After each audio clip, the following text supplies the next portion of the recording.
Foley. He's another ECT survivor. Right, Joe. Thank you, Martin. My name is Kevin Foley.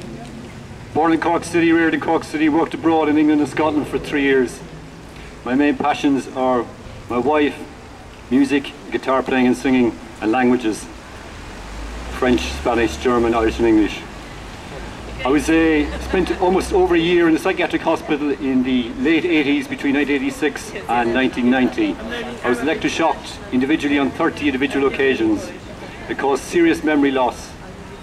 I was with a person in West Cork yesterday, a young man of 31 years of age. One of his uncles and two of his aunts were electroshocked going back over 20-30 years. One of his aunts has passed away. It was of no benefit to any of the three of his uncle or his two aunts. This is happening far too often. It is an outrageous and abusive human rights abuse which has been carried on the say sometimes or often on the say of two psychiatrists within the hospital system. It is carried on behind closed doors where a lot of people do not understand what happens. Many people have not visited psychiatric hospitals to see what happens, and most people do not understand what happens with ECT and the convulsions that go on during these episodes of ECT when they're administered, and you're under full anesthetic when it happens. So it's a very difficult and traumatic, highly traumatic experience, and very, very debilitating experience to happen. I happen to be a survivor who was pulled through with the help of nutrition and leavening mood vitamins, B vitamins and essential D, C and other vitamins which have helped me enormously and to regain my health.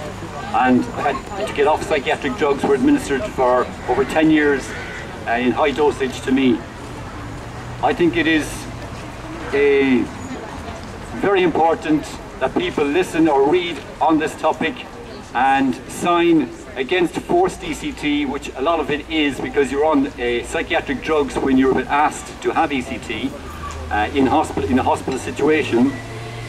You're there in the first place because for some reason maybe you've been abused in the past or come under difficult circumstances, and then you're secondly you're hit with psychiatric drugs, and then you're hit thirdly with ECT, which is a shame on the system, our so-called system, that is happening at present, and has been happening to many thousands of people who are walking the country in Dublin, Cork, North, South, East, West, Waterford, Limerick, the Midlands. Some people who I know who can't speak about it, other people I know who have killed themselves, probably partly as effect of ECT. And I think it is an outrageous disgrace what is happening.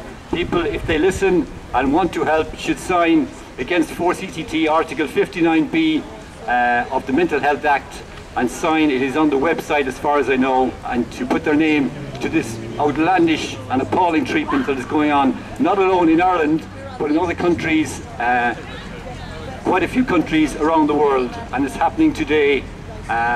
And doctors will still claim that it is of benefit to people. If you check with Dr. John Reid, from a clinical psychologist from Auckland, University of Auckland in New Zealand, he said this controversial topic raises strong feelings on both sides. It is best therefore to stick in the empirical evidence. In 2004, I published a review of 60 years of research. There is not one single study demonstrating that electrocuting people's brains in order to cause a seizure has any beneficial effects that last longer than 3 weeks, and then only for a very small minority of patients. And I would agree wholeheartedly with that. And this is from a clinical psychologist in New Zealand, where they've cut down the use of ECT due to public protests and various people gathering together against it, from 900 in 1999 to 300 individual cases last year. And this is an article from around 2006 in the Cork or Irish Examiner, the Irish Times.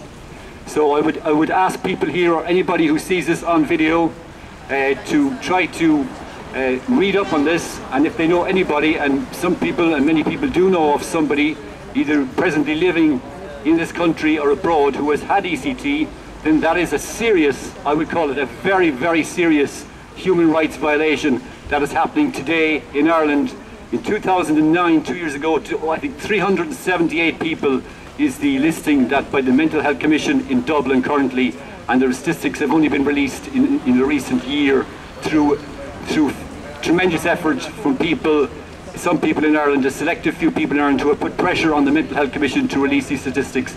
Prior to this year, I think, or last year, statistics were not really released and were unavailable to the general public. And this is probably a low end of the web, the figures that are released.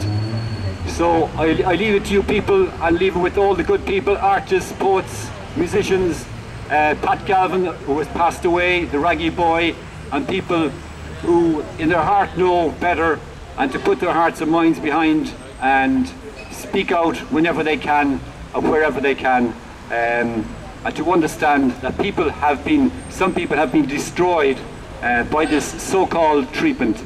Thank you for listening, and I'm signing off for now on the 14th of May at the Grand Parade, Cork in 2011. Au revoir, merci beaucoup. Thanks, Kevin. Now, our next speaker is Colette.